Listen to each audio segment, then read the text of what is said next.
المغرب والمباراة الأخيرة الودية تنتصر فيها على سيراليوني 3-1. وفي نهاية المطاف المباراة تلعبت خالد في ملعب تدريبات وليس في ملعب رسمي خاص بمسابقة كأس أفريقيا للأمم. احنا قلنا أن المباراة ستلعب في سان بيدرو في لورون بوكو، لكن المباراة لعبت في ملعب تدريبي.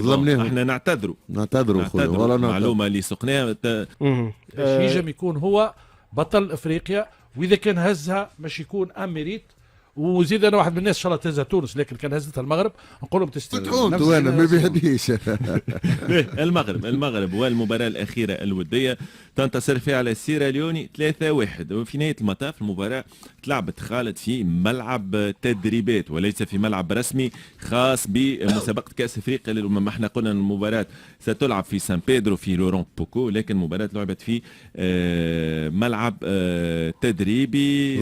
احنا نعتذروا معلومة اللي سقناها جات من تقارير صحفية تقول أنه المغرب باش تلعب في ملعب خاص بمسابقة كأس أفريقيا للأمم اللي هو ملعب سان بيدرو وملعب لورون بوكو. لكن فما رواية أخرى لو دور حسب تقارير إعلامية أخرى تقول أنه بعد الضغط تم تغيير الملعب. لا أنا ما نمشيش فيها برشا، نعتذروا نحن. معلومة هذوما عباد تحب تشوش على المنتخب المغربي ظاهر به المغرب والترشيحات في صالحه تزيد من الضغط. المغرب انتصر 3-1 دوبلي لنسيري هدف البوفال. ولو أنه أنا عجبتني حاجة في وليد الركراكي محمد قال أنه هزيت بوفال خاطر عندي الإمكانية أنه نستدعي 27 ملاعب، كان جاو أقل راني ما نعيطلوش وبوفال دائما حاسم. لا هكا شو نقول لك الركراكي الكلام هذا انا حسب رؤيتي لي انا يعني حسب ما تفرجت فيه واللي فيديو نتاع الجوار ملاعبي تحتاج المغرب ملاعبي يعمل ديفيرونس في الليكيب. يعني فهمت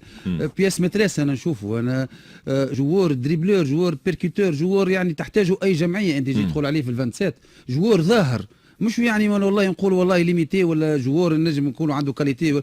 جوار تستحق جوار في عندنا ندره في الكاليتي هذيك في العرب اون جينيرال. وفير سي ان جوار بيركوتور يهزك الكره ويمشي. تعرف علاش اكثر حاجه تخوف لي ديفونسور واكثر حاجه تعمل الديفيرونس واكثر حاجه يستحقها لي زونترونور حتى لي زونترونور الاوروبيين هي الكاليتي نتاع جوار يهز الكره ويمشي للديفونسور. جوار عنده ثقه في روح، جوار عنده كاليتي تكنيك قويه. انت تجي تقول له انت في الفانسات ايش معناها؟ محمد شكون عندك خير منه؟ عنده يلعب في بلاصته برشا ملاعبيه. شكون؟ انا الكاليتي نتاعو شوف محمد شوف انا المدرب شوف هو يقول لك بوفار كبير في العمر واكسبيريونس وعنده تاريخ. عن فما ملاعبيه تو اصغر منه في العمر وقاعد يعمل في بيرفورمانس يلعبوا دقيقه انا نقول لك ويعمل في بيرفورمانس خير منه واصغر في العمر. شوف يقول لك انا نحكي مع الملاعبي نقول له راني باش نعيطك باش خاطر هو كبير في العمر 30 سنه زي معناتها اقدم منه فما مقياس باش نستدعيك ليكيب ناسيونال ايكيب ناسيونال المغرب ما تستدعيش اللي يجي. خلينا نفسر لك مقياس باش نستدعيه اللي في بلاصته يا محمد اللي في بلاصته اصغر منه في العمر وقاعدين يلعبوا في جمعيات اكبر تحكي على الاكسبيريونس راك يلعبوا شكون امين عدلي امين عدلي انا شفت امين عدلي. خلينا نفسر لك عليه هو يقول لك انا نكلموا الملاعبي خاطر اقدم من الاقدميه معناتها في المنتخب هم برمي القدم كيما زياش كيما نسيري كيما بونو ركيزه في ليكيب ناسيونال. دقيقه يقول لك انا نكلمه ونقول له راني انا باش نعيط لك لازمك تكون منضبط ويلزمكش تعمل لي المشاكل. انا كي عاد ديكلاراسيون اللي يعملها قال كان ما جاش في الفانسات ما نعيطلكش. غلط كلام وانا نشوفه انا غلط من رؤيتي انا. لا صريح في شنو انت باي عدلي اسكو عدلي خير من بوفال يعني في الكاليتي.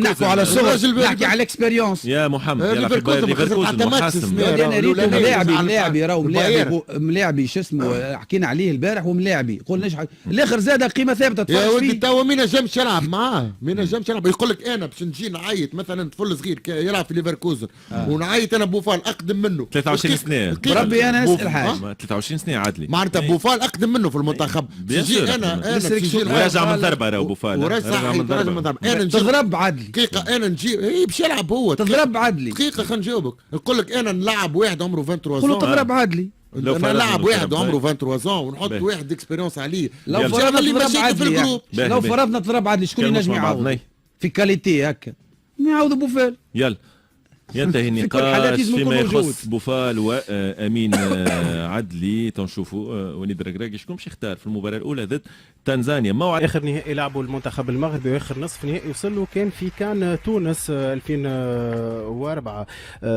حيدر المنتخب المغربي اللي عمل الدومي فينال نتاع كاس العالم وربح بلجيكا وربح البرتغال وربح اسبانيا. معناتها نفس السؤال نتاع قبيله، يعمل له الضغط والا موتيفاسيون؟ هل انه البار كوم لو بروميي فافوري المنتخب المغربي؟ نعرفوا انه عديد من المرات يعطي معناتها منحى عكسي.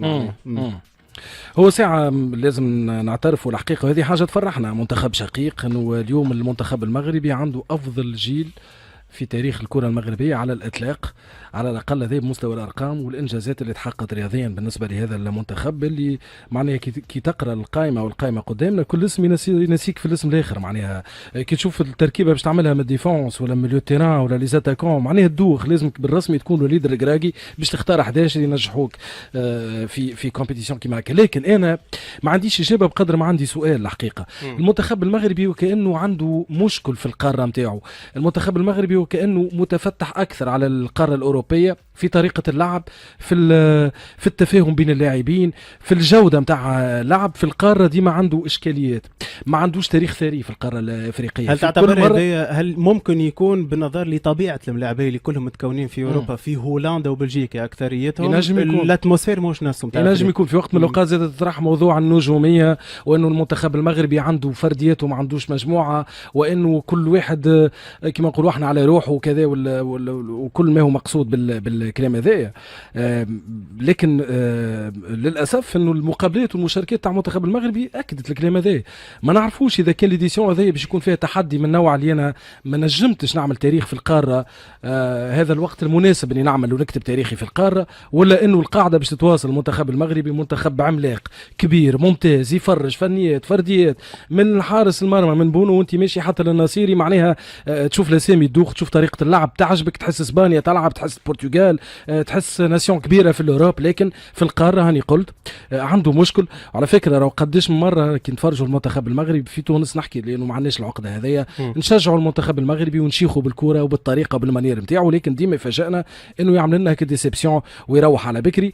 نعتقد انه الكان هذيا بالذات باش تكون اكبر تحدي في تاريخ الكره المغربيه، لانه كي تكمل رابع العالم المنطقي والطبيعي والمفروض انك تتر كوب دافريك وتروح، ما عندكش حتى هدف اخر معناها بالنسبه للمنتخب المغربي. سمير فناي المنتخب المغربي ثم 11 لاعب كانوا موجودين في قطر، ماهوش موجودين لكن ماهمش ملاعبيه اللي كانوا اساسيين ولا صنعوا هكا الربيع نتاع المنتخب هذاك. اهم الاسامي اللي مش بتكون موجوده رضا تقناوتي حارس الوداد، حمد الله فقط، حمد الله، بدر بانون، اشرف داري، يحيى جبران نتاع الوداد رغم اللي قاعد يقدم في اداء ممتاز مع الوداد، كان موجود يحيى جبران في قطر. هل 11 لاعبي هذوما اللي مش موجودين في قطر اللي كانوا موجودين مش في قطر ومش موجودين توا، ما مدى تاثيرهم معناتها ما مدى تاثير غيابهم على المنتخب؟ الركراكي عنده الشوا انه يختار يخرج 10 ملاعبيه نتاع المونديال ويدخل 10 ملاعبيه اخرين، وانا نرى انه ممكن خير منهم اي ممكن يكون خير منهم. اللاعب وحيد فقط هو حمد الله اللي كان ينجم يعاون، شفنا المردود نتاعو مع الاتحاد. فما زاد سمير سامحني اوناحي زاد تراجع كان مهم ياسر في المنتخب المغربي، كان ورقه مهمه ما نعرفش اكيد عنده المعوض سيرتانمون معناها مؤكد وناحي ربما الشوا نتاعو اللي مشى لمارسيليا اثر عليه نوعا ما. لاعب وحيد فقط من الوداد، باقي كل من اوروبا ومن بلدان اخرى. جارديان من الجيش الملكي اي صحيح سامحني، وجارديان المهدي بن عبيد، يحيى عطله هذايا ممكن الصيف الجاي ما تلقاش يلعب، ما عادش عنده عروض كبيره ياسر. انا في بعض الملاحظات على المنتخب المغربي وانا نتبع في الكوره عندي توا سنوات. ديما المنتخب المغربي تلقى عنده فرديات ممتازه جدا. صحيح. جيل 86 كاس العالم هذيك متاع كريمو ومتاع خايري ومتاع تيمومي باقي المجموعه، والدرس اللي عملوه في البرتغال ومونديال ناجح بكل امتياز. على المستوى الافريقي ما تلقاش. المنتخب المغربي جيل التسعينات، المنتخب المغربي 2004 اللي كان يتفوق علينا في الفرديات نتاعو ولكن ربحناه. المنتخب المغربي شنو اللي غيره توا؟ حتى جيل التسعينات زاد راهو مهم جدا. مع هذايا فسخوا الجيل هذايا، فسخ جيل التسعينات، راهو تلقى فيه نور الدين النايبت، الحاجي، صلاح الدين بصير الركراكي بيدو، القرقوري. ديما عندهم لاعبيه كبار المغرب، ديما عندهم الحاجه عقب عليها تعدى عليها ولكن مهمه، انه المنتخب المغربي انا حسب رايي عنده فرديات عمره ما عمل منتخب قوي. الفريق ما فماش مجموعه الروح نتاع المجموعه ريناها في المونديال. وهذا اللي نجح فيه الركراكي حسب رايي انا، ضد منافسين اوروبيين. صحيح، هذا هو المشكل. وذاك علاش هو كان متحفظ. وكش قال معناها كومبيتيسيون واحده اخرى وظروف اخرى ومشاكل اخرى، والكومبيتيسيون هذه كاس افريقيا معقده، قريب يقول معقده اكثر من كاس العالم، خاطر الاتموسفير مش نفسه، مش كيما استادات قطر، والاتموسفير نتاع قطر في الشتاء مش كيما تلقاه في الكوديفوار. هذا هو. وبالتالي يا اخي انت في الدوره اللي تعدات المنتخب الجزائري بالفرديات اللي عنده كل شيء خرج من الدور الاولاني، ما تنجمش تستغرب. وبالتالي انا نعرف ومتاكد انه راكراكي خدم في الناحيه هذه، اللي شفته في المونديال وشفته حتى في المباريات الاخيره كانوا المنتخب المغربي مع الفرديات ولا عنده مجموعه قويه، عنده حارس متميز، عنده ملاعبيه في الدفاع في الوسط الهجوم، عنده على البنك على شكون ترضى. وبالتالي يقعد المنتخب المغربي من المنتخبات اللي على الورق نجموا نأهلوها ونقولوا هذه أبرز، ربما مع السنغال أبرز زوز منتخبات، ولكن حقيقة الميدان تنجم تعطينا ربما نتائج أخرى. حمد الله اللي ما مشاش في الليسته، لو كان جا تونسي يلعب قبل الناس الكل. حمد الله تتفرج فيه في اتحاد جدة طبعا. معناها لو كان جا تونسي يلعب قبل الملاعبيه الكل، ماهوش موجود اصلا في الليسته. والله نفس الملاحظه البارح حكينا على ادم تراوري نتاع المستير اللي ما عيطلوش المالي. كان جاي ابو بكر تراوري البيتور نتاع المستير ما عيطلوش المالي، كان جاي تونسي. هو دوك يوريك احنا مع النقص اللي عندنا النيفوين بالضبط. حتى كينغسلي ايدو كان جاي تونسي راه مشى للليسته. اي ولا بعد الفرديات سي عبد الباقي ستكون صوت الحكمه في الموضوع هذا. تعتبر انه المغرب باش يكمل في نفس المسيره والانجاز نتاع كوب دي موند قطر، والا باش تصير مفاجاه؟ هل بوجود اشرف الحكيمي وياسين بونو والمزراوي بلاعب البايرن وعز الدين أوناحي وزياش والكعبي في اولمبياكوس والزلزولي في بيتيس وامير العدلي في باير ليفركوزن تبع فيه مع شافي الونزو قد يعني في مردود ممتاز جدا، يوسف الناصيري اشبيليا، سفيان بوفال، هذوما الكل النجم كمان الحظ ما يمشيش معاهم. هذوما يمشيوا الحظ بالسيف هما معناها اذا كان المغرب ما تهزش كوب افريقيا هذه راهي مش تستنى 20 سنه اخرى باش تهز بكل صراحه. خاطر اللي كان يحكي فيه توا سمير وحيدر الزوز حكاوا على الفرديات في المنتخب المغربي واللي ما وصلتش قبل النتائج. صحيح وصلت توا بفضل المدرب عرف يألف بين الفرديات هذه ويصلح ويصنع مجموعه واقعيه جدا في ادائها، وهذا شيء كان ينقص المغاربه يشيخوا بالكره فنانه يحبوا تعرف المغرب راهو عنده تقاليد المشاركات الدوليه اكثر فريق افريقي. اول فريق يترشح عن افريقيا للمونديال بتصفياتهم افريقيا فقط هو المغرب سنه 1970، خاطر قبله شاركت مصر عام 34 بتصفيات تجمع اسيا بافريقيا فيها تقريبا 3 ولا 4 منتخبات برك وقت، منهم منتخب فلسطين. الناس اللي ما تعرفش 1934 فلسطين تلعب في تصفيات كاس العالم. الور اول منتخب عام 70 نحن عام 70 هاي ماتش في مارسيليا ولا وين بالقرعه فاني بالقرعه في الاخر اول منتخب بيمشي المونديال افريقي. الور منتخب دائما الوجود معناها في الرهانات هذه، وعنده عدد محترم جدا المشاركات في المونديال في كاس افريقيا.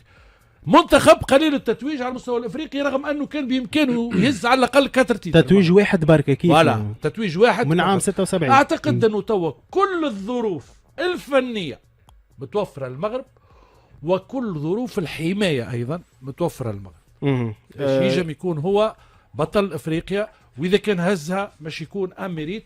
وزيد انا واحد من الناس ان شاء الله تهزها تونس، لكن كان هزتها المغرب نقول لهم تستاهلوا بحقكم، وديما عندكم دين تشريف افريقيا والعرب في المونديال الاخير. تجي معنا في اللوميتين ونحيوها سعود الباقي حسب التسلسل المنطق نتاعك. ولكن انا كيف تهزها في المغرب في الاخر نقول لهم شابو وتستحقوا على الخدمه اللي خادمينها الى حد الان في السنوات الاخيره. سي عبد الباقي خلينا نحاولوا خاطر كنت عاصرت عديد من الاجيال ممكن برشا عباد ما يعرفوش. جاتني عمري 80 سنه يا ودي تو جيل 86 تاع المغرب حاضر عليه. اي مش علي بن ناصر شد الفينال 86. علي بن ناصر شد الفينال. هل الجيل هذايا نتاع المغرب هو افضل جيل في تاريخ الكره المغربيه؟ هل هو افضل من 86 ومن 98 الجيل هذا؟ باي 86 جيل يختلف من حيث الامكانيات الفنيه الفرديه اللي بكري كنت نحكي لكم عليها. قلت لكم شوف ريفيلين وقارن بتو فهمت. كي تحطهم في كونتكست الكره نتاع تو ما نعرفش عليهم شيء يعطيوك. ولو انه هو من الكونتكست نتاع الثمانينات والسبعينات ميسي يتحط في كره توا وراكش عنده فهمت. بالبوتنسيال انديفيدوال اللي عنده فهمتني. انديفيدوال مو قوي برشا. السبعينات والثمانينات المغرب حاجه تفجع. اي وبالتالي هو افضل جيل. افضل جيل بون صعيب باش تقول افضل جيل. انا كي تمشي للسبعينات زاد وتفكر انت بالعربي وتفكر فراس وتفكر تشوف حاجه اخرى زاد. كل جيل وكونتكستو ما تيم با تو الجيل هذا نجم نقول لك هذا افضل جيل خويا. لا هي شنو ولا اليه التقييم باش تقول افضل ولا مش افضل يا اما بريزولتا سبورتيف معناها شنو حققت وانت اليوم كملت كاتريام في العالم معناها دونك المفروض انه هذا افضل جيل على الاقل هذا هو الجيل التاريخي للمغرب اللي عمل. وكان ما ينجحش يخرج من الدور الاول هذا ما نحبوش يولي ما عادش افضل جيل زعما حتى وكان اي بطبيعه الحال يتنحالوا الميريت نتاع الكاتريام. انت رابع كاس عالم وتخرج من الدور الاولاني في كاس افريقيا اكسيدون ممكن كل واحد وتقييمه. اما ثم هيك راهي الشوت بعدك قمه النشوه بعد تصير شوت راهو موجوده وصار انا تجم تصير وتجم تكون معناها فريمون تجم توا الملاعبيه يمشيوا لكوت ديفوار يعرفوا رواحهم هذوما بيديو اللي حققوا الانجاز الكبير في قطر خاطر اتر في قطر ومونديال سي با الكونتكست نتاع كوت ديفوار وكاس افريقيا وناموس الدق فيك وزرزوميه طالعه في الحيط وواحد هذاك علاش مشيت لها كوت ديفوار قبل فما ما مشيت لحتى بلد افريقي باختيار مني مشيت تقريبا ان توكا هكا الزرزوميه اللي موجوده في حاجه باهي. ان توكا نحن متشوقين باش نعرفوا المنتخب المغربي هذايا بعد الانجاز اللي صار في الكوب دو موند لوين ينجم يوصف الكوب دافريك في كونتكست مختلف مع منتخبات مختلفه بكره قدم مختلفه مع منتخبات مش بطبيعه اوروبيه. حيدر قبيله قال ربح منتخبات اوروبيه مؤهله للتتويج بكاس العالم البرتغال واسبانيا وبلجيكا. على كل وصلنا لنهايه الحلقه نتاع اليوم. يعطيك صحه سمير السليمي سعود الباقي حيدر الشاري شكرا على قبولك دعوتنا. شكرا لكم والدعوه ديما مفتوحه بالحق بالحق عندي مده ما ريتوش